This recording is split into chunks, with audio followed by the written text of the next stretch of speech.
চলে গিয়েছেন, বাবু নগরী চলে গিয়েছেন। আল্লামা মামুন হকের বিরুদ্ধে কথা বলা হয়েছিল যে তার সিরিয়াল চলে আসছিল, সে আছে না চলে গিয়েছে।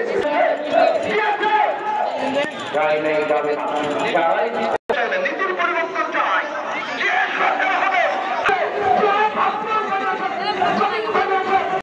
কথা বলেছে, হাদিসের বিরুদ্ধে কথা বলেছে, তারা আজকে আছে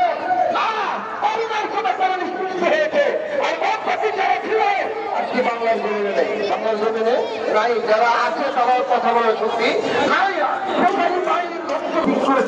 ধ্বংস করেছে।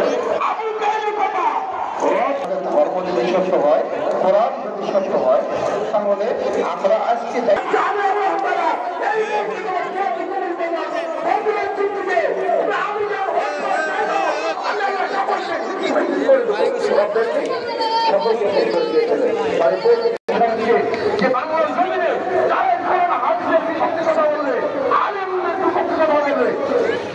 তাদেরকে যেন এই বাংলার জমিনে কোরআনে অবমাননা করার জন্য সর্বোচ্চ শাস্তি দেওয়া উচিত, চাইতে চাই না।